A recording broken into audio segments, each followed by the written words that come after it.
Hare Krishna everyone, welcome to Srila Prabhupada Book Reading Club. Now, currently we are on Mantra 12. Okay, so let's start our session by offering the prayers. Om Jnanatimirandhasya Jnananjana Shalakaya Chakshuram Militam Yena Tasmai Sri Gurave Namaha Sri Chaitanya Manobhishtam Stapitam Yena Bhutale Swayam Rupam Kadai Mayam Dadatin Swapadantikam Vandeham Sri Guru Sri Yuttapadakamalam Sri Gurun Vaishnavancha श्रीरूपं साग्रजातं सगन रघुनाथान्वितं सजीवं साद्वैतं सावधूतं परिजनसहित कृष्णचैतन्यदेवं श्रीराधा कृष्णपादान् सगन ललिता श्रीविशाखान्विताञ्च हे कृष्ण करुणा सिन्धु दीनबन्धो जगत्पते गोपेश गोपिकान्त राधाकान्त नमस्तुते तप्त काञ्चन गौराङ्गी राधे वृन्दावनेश्वरी वृषभानुसुते देवी प्रणमामि हरिप्रिये वाञ्छाकल्पतरुभ्यश्च कृपासिन्धुभ्य एव च पतितानां पावनेभ्यो वैष्णवेभ्यो नमो नमः जय श्री कृष्ण चैतन्य प्रभो नित्यानंद श्री अद्वैत गदाधर श्रीवासादि गौर भक्त वृंद नमो विष्णुपादाय कृष्ण प्रेष्ठाय भूतले श्रीमते भक्ति वेदांत स्वामिन इति नामिने नमस्ते सरस्वते देवे गौरवाणी प्रचारिणे निर्विशेष शून्यवादी पाश्चात देश तारिणे मुखं करोति वाचालं पङ्गुलङ्गायते गिरि यत्कृपातहं वन्दे श्रीगुरुदीनतारणं परमानन्दमाधवं श्रीचैतन्य ईश्वरं हरे कृष्ण कृष्ण कृष्ण हरे हरे हरे राम राम राम हरे हरे श्री प्रभुपाद की जय. So like I think like this 5 6 slokas, last slokas, na, they are too much related with all. So like we should read them, and like I'm also making the notes. Okay, like whatever important points are there in purport. Okay, so I'm also making notes. I think like we can summarize this 4 5 verses all together in one session, or like this two like last 10th 11 and this 12 till 15 we can summarize in one session or in two sessions. So today we can simply read, okay, because we also have a given lot of time for this book. Okay, so we also have to cover books. So please raise your hand so like we can read. And how beautiful it is now. Every day we start by reading Prabhupada books. And reading Prabhupada books means we are personally associating with the pure devotee, Srila Prabhupada. Okay. So you should also call like your classmates and your family friends, like those who are interested, they can join the sessions. Okay. Yes, Vinod Prabhu, you want to recite? Or Snigdha Mataji, you want to recite? Yes, Mataji. Hare Krishna to all. īšopanīšad 12. Andham tama pravisanti ye asambhutam upasate tato bhuya iva te tamo yayu sambhyutam rataha. Translation by His Divine Grace A.C. Bhaktivedanta Srila Prabhupada ki Jai. Those who are engaged in the worship of demigods enter into the darkest region of ignorance, and still more so do the worshippers of the impersonal absolute. Purport. The Sanskrit word asambhati refers to those who have no independent existence. Sambhuti is the absolute personality of Godhead, who is absolutely independent of everything. In the Bhagavad Gita 10.2, the absolute personality of Godhead, Sri Krishna states, Name vidhu suragana, prabhobam na mahasayaya, aham adhir hi devanam, mahastanam cha sarvasa. Neither the host of demigods nor the great sages know my origin or opulences, for in every respect I am the source of the demigods and sages. Thus, Krishna is the origin of the powers delegated to demigods, great sages, and mystics.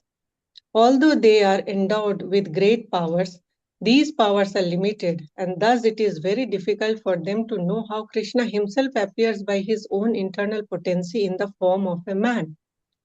Many philosophers and great rishis or mystics try to distinguish the absolute from the relative by their tiny brain power.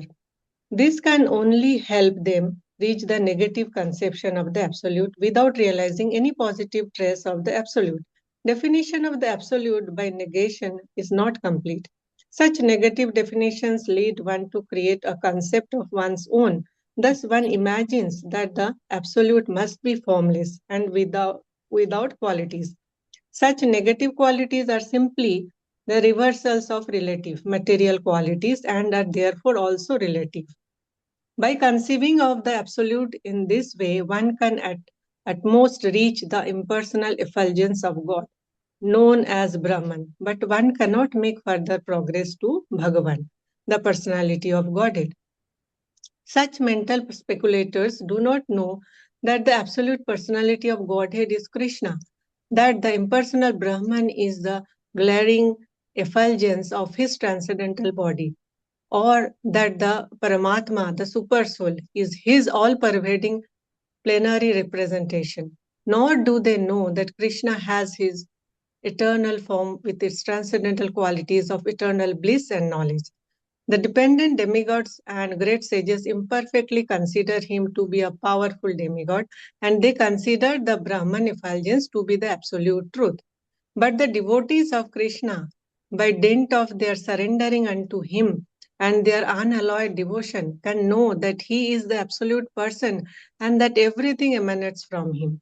Such devotees continuously render loving service unto Krishna, the fountainhead of everything. In the Bhagavad Gita 7.20-23, it is said that only unintelligent, bewildered persons driven by a strong desire for sense gratification worship the demigods for the temporary relief of temporary problems. Since the living being is materially entangled, he has to be relieved from material bondage entirely to attain permanent relief on the spiritual plane, where eternal bliss, life, and knowledge exist. The Sri Upanishad therefore instructs that we should not seek temporary relief of our difficulties by worshipping the dependent demigods who can bestow only temporary benefit. Rather, we must worship the absolute personality of Godhead Krishna, who is all attractive and who can bestow upon us complete freedom from material bondage by taking us back home, back to Godhead. Hare Krishna Mataji, thank you. Hare Krishna Mataji. So, yes, Vinod Prabhu, you want to read? Yes, Mataji. Yes. Hare Krishna. Hare Krishna. It is stated in the Bhagavad Gita 7.23 that the worshippers of the demigods can go to the planets of the demigods. The moon worshippers can go to the moon, the sun worshippers to the sun, etc. Modern scientists are now venturing to the moon with the help of rockets, but this is not really a new attempt. With their advanced consciousness, human beings are naturally inclined to travel in outer space and to reach other planets, either by spaceships, mystic powers, and demigod worship. In the Vedic scriptures, it is said that one can reach other planets by any one of these three ways, but the most common way is by worshipping the demigods presiding over a particular planet. In this way, one can reach the moon planet, the sun planet, and even Brahmaloka, the topmost planet in this universe. However, our planets in the material universe are temporary residences. The only permanent planets are the Vaikuntha Loka. These are found in the spiritual sky, where the personality of Godhead himself predominates. As Lord Krishna states in the Bhagavad Gita 8.16, Abrahma bhuvna loka punar avritano Arjuna mam upeta tu kunteya punar janma na vidyate. From the highest planet in the material world down to the lowest, all are places of misery, wherein repeated birth and death take place. But one who attains my abode, O son of Kunti, never takes birth again. Shri īšopanīšad points out that one who worships the demigods and attains to their material planets still remain in the darkest region of the universe. The whole universe is covered by gigantic material elements.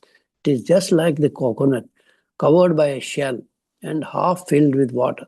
Since its covering is all right, the darkness within is dense, and therefore the sun and the moon are required for illumination. Outside the universe is the vast and unlimited Brahma Jyotir expansion, which is filled with Vaikuntha Lokas. The biggest and the highest planet in the Brahma Jyotir is Krishna Loka or Goloka, Vindravana, where the Supreme Personality of Godhead, Shri Krishna himself resides. Lord Krishna never leaves Krishna Loka, although he dwells there with his eternal associates. He is omnipresent throughout the complete material and spiritual cosmic manifestation. This fact has already been explained in Mantra 4. The Lord is present everywhere, just like the sun, yet he is situated in one place, just as the sun is situated in its own undeviating orbit. Hare Krishna. Hare Krishna, Prabhuji. Can you read one more paragraph? Yes, Mataji. The problem of life cannot be solved simply by going to the moon planet or to some other planet above or below it. Therefore, Sri īšopanīšad advises us not to bother with any destination within this dark universe, material universe, but to try to get out of it and reach the effulgent kingdom of God. There are many pseudo worshippers who become religionists only for the sake of name and fame. Such pseudo-religionists do not wish to get out of this universe and reach the spiritual sky. They only want to maintain the status quo in the material world under the grab of worshipping the Lord. The atheists and impersonalists lead such foolish pseudo-religionists into the darkest region by preaching the cult of atheism. The atheism directly denies the existence of the Supreme Personality of Godhead, and the impersonalists support the atheists by stressing the impersonal aspect of the Supreme Lord. Thus far, we have not come across any mantra in Sri īšopanīšad in which the Supreme Personality of Godhead is denied. It is said that he can run faster than anyone. Those who are running after other planets are certainly persons. And if the Lord can run faster than all of them, how can he be impersonal? The impersonal conception of the Supreme Lord is another form of ignorance arising from an imperfect conception of the absolute truth. Hare Krishna. Very well, Prabhuji. So we can see, like, as Prabhupada said now, like, I'm trying so hard, like, convincing word by word. Then also, you rascals, you don't listen. Na? Like, how wonderfully Prabhupada has written. Na? So, yes, Sureshwari Mataji, this last 2, 3 paragraphs are there. Can you read that? Yes, Mataji. Hare Krishna. Hare Krishna. The ignorant pseudo-religionists and the manufacturers of so-called incarnations who directly violate the Vedic injunctions are liable to enter into the darkest region of the universe because they mislead those who follow them. These impersonalists generally post themselves as incarnations of God to foolish persons who have no knowledge of Vedic wisdom. If such foolish men have any knowledge at all, it is more dangerous in their hands than ignorance itself. Such impersonalists do not even worship the demigods according to the scriptural recommendations. In the scriptures, there are recommendations for worshipping demigods under certain circumstances, but at the same time, these scriptures state that there is normally no need for this. In the Bhagavad Gita 7.23, it is clearly stated that the results derived from worshipping the demigods are not permanent. Since the entire material universe is impermanent, whatever is achieved within the darkness of material existence is also impermanent. The question is how to obtain real and permanent life. The Lord states that as soon as one reaches Him by devotional service, which is one and only way to approach the personality of Godhead, one attains complete freedom from the bondage of birth and death. In other words, the path of salvation from the material clutches fully depends on the principles of knowledge and detachment gained from serving the Lord. The pseudo religionists have neither knowledge nor detachment from material affairs, for most of them want to live in the golden shackles of material bondage under the shadow of philanthropic activities disguised as religious principles. By a false display of religious sentiments, they present a show of devotional service while indulging in all sorts of immoral activities. In this way, they pass as spiritual masters and devotees of God. Such violators of religious principles have no respect for the authoritative acharyas, the holy teachers in the strict disciplic succession. They ignore the Vedic injunction Acharyopasana. One must worship the Acharya, and Krishna's statement in the Bhagavad Gita 4.2 Evam Parampara Praptam. The supreme science of God is received through the disciplic succession. Instead, to mislead the people in general, they themselves become so called Acharyas, but they do not even follow the principles of the Acharyas. These rogues are the most dangerous elements in human society. Because there is no religious government, they escape punishment by the law of the state. They cannot, however, escape the law of the Supreme, who has clearly declared in the Bhagavad Gita that envious demons in the garb of religious propagandists shall be thrown into the darkest regions of hell. Bhagavad Gita 16:19 to 20. Sri īšopanişad confirms that these pseudo-religionists are heading towards the most obnoxious place in the universe after the completion of their spiritual master business, which they conduct simply for sense gratification. Thank you, Mataji. Hare Krishna. Hare Krishna, Mataji. So we can see how beautifully Prabhupada has written. And when we read the Srila Prabhupada books, there is no person like who can come to us and we cannot fight with them and we cannot make them a devotee, okay? Because currently, like even we are chanting, but the quality of chanting will increase when you hear and when you read the Prabhupada books, okay? Like this will our philosophy should be very strong when you are coming to pre-reach, like when you have all this knowledge, like there will be many people they said like why we should consider the Krishna is God. Then that time we can refer this Isha Upanishad mantra 12, okay? Like there like in translation only those who are engaged in worship of a demigods, they are going to enter in a dark race region of ignorance, because whatever results they are going to get, they are a temporary, okay? So and they are again going to fall in this material natures, okay? So like yes, there are many impersonalists and like there are many atheists. Until and unless our philosophy is strong, we cannot pre-reach, okay? So yes, let not waste our time. For the 10 minutes, we can read the Isha Upanishad mantra 13. Hare Krishna, Prabhuji. Mataji may recite. Yes, Prabhuji. Anyadeva sambhavat anyad ahur asambhavat iti sustruma dairinam yes ye nastat vichasaksare.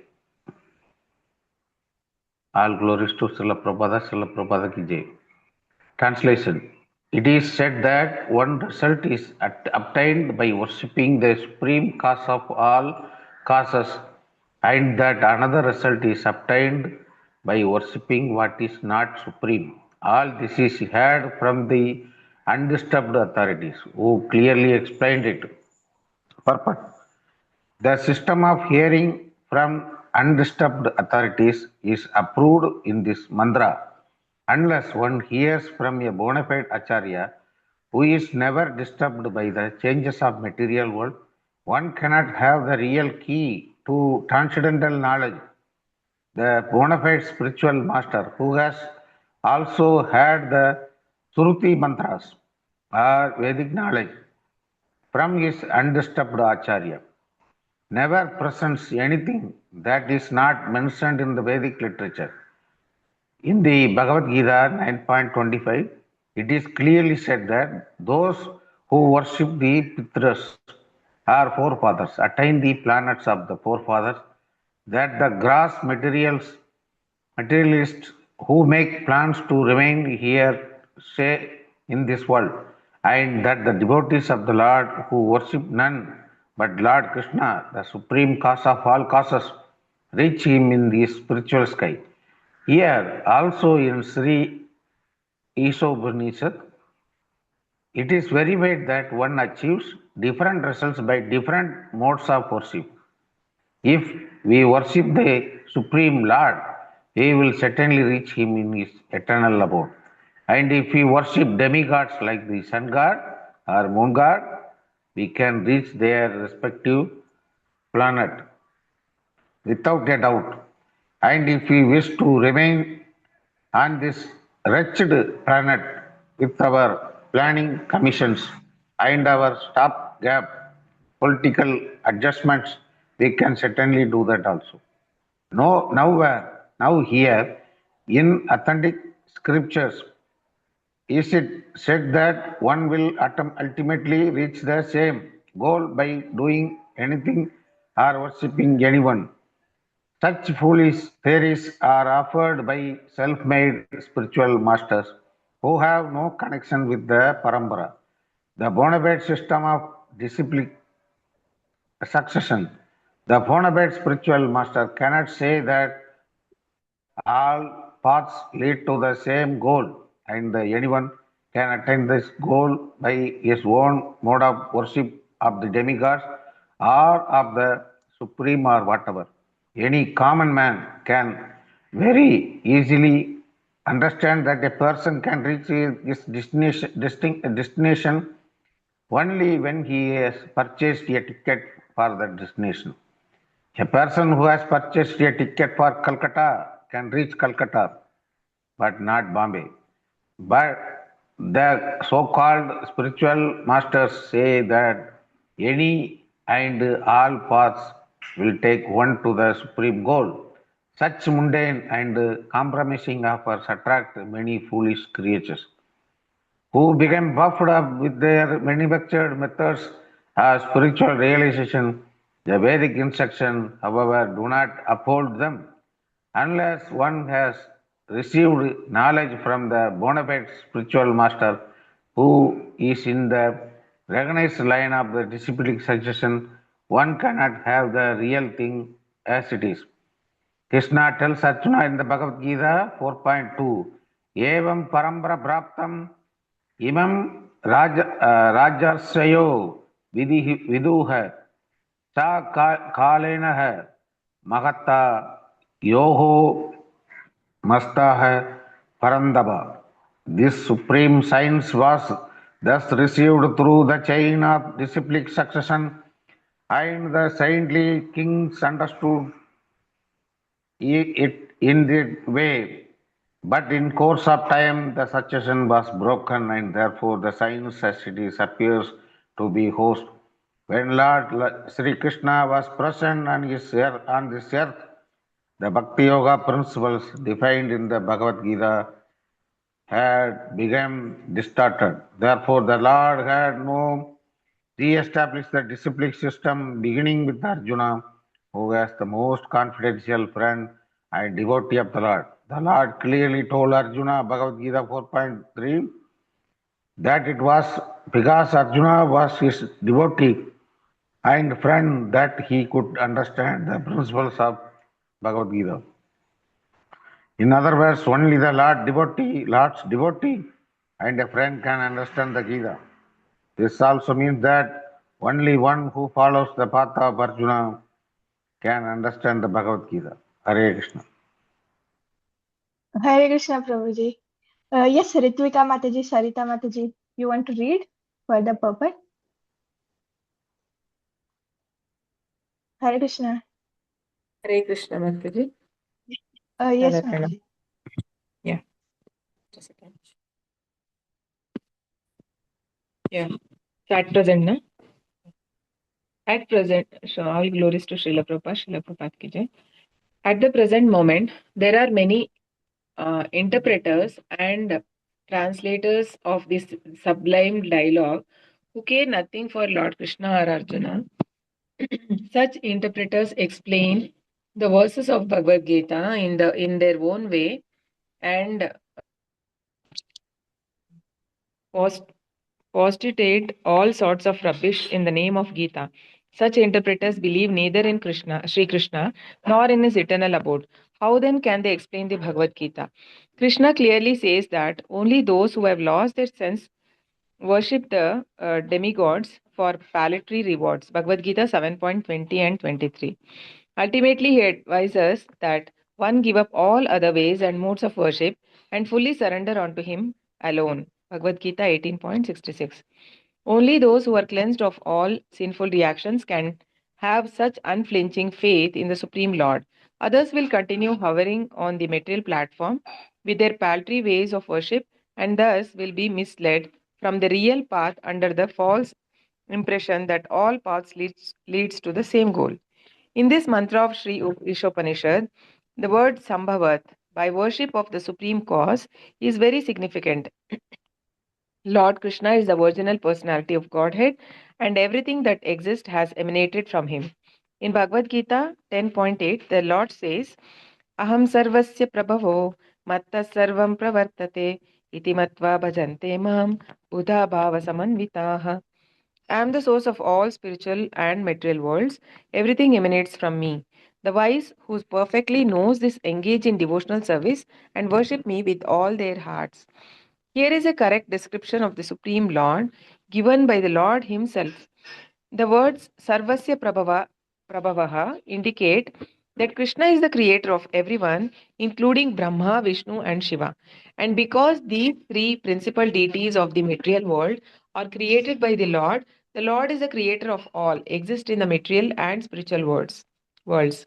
In the Atharva Veda, Gopala Tapant Upanishad 1.24, it is similarly said, He who existed before the creation of Brahma and who enlightened Brahma with the Vedic knowledge is Lord Sri Krishna.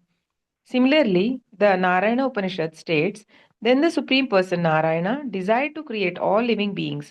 Thus, from Narayana, Brahma was born. Narayana created all the Prajapatis. Narayana created Indra. Narayana created the 8 Vasus. Narayana created the 11 Rudras. Narayana created the 12 Adityas. Since Narayana is a plenary manifestation of Lord Krishna, Narayana and Krishna are one and the same. The Narayana Upanishad 4 also states Devaki's son Krishna is the Supreme Lord. The identity of Narayana with the Supreme Cause has also been accepted and defended by Sripada Shankaracharya, even though Shankara does not belong to the Vaishnava or personalist cult.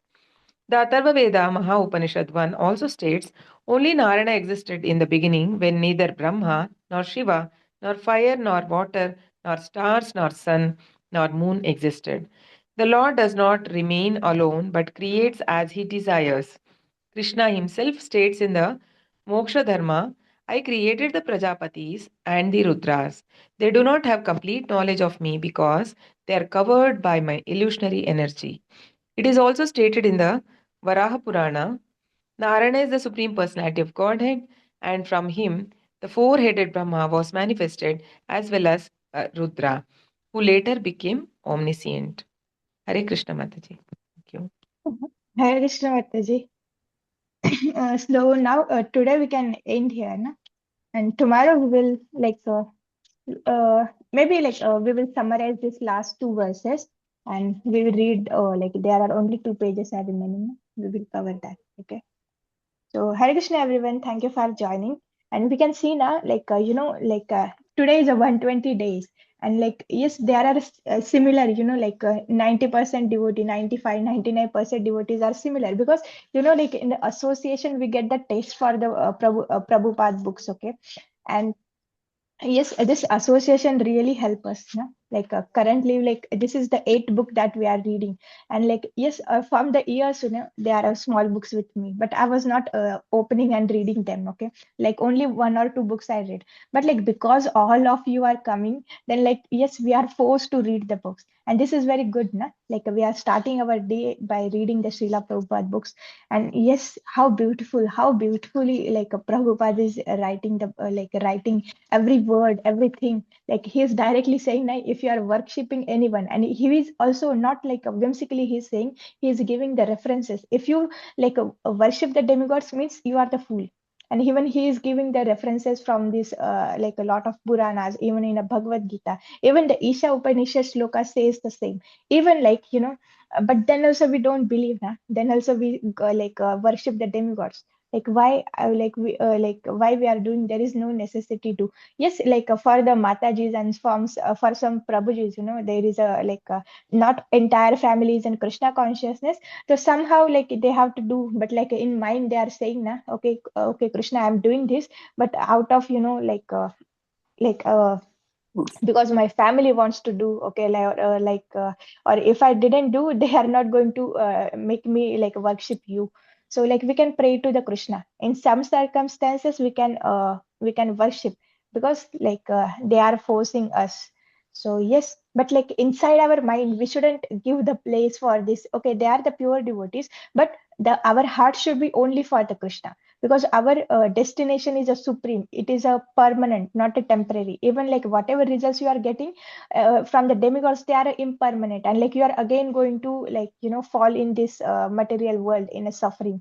So it's always better to worship the supreme. So Hare Krishna everyone, thank you for joining. Hare Krishna. Hare Krishna Mataji. Hare Krishna. Hare Krishna. Thank you so Hare much. Krishna. Dhanya ho Hare Mataji, Krishna. dhanya ho. Hare Hare Krishna. Krishna Prabhuji. Mataji, Hare thank Krishna you. to all. Thank you all for joining. Hare Krishna.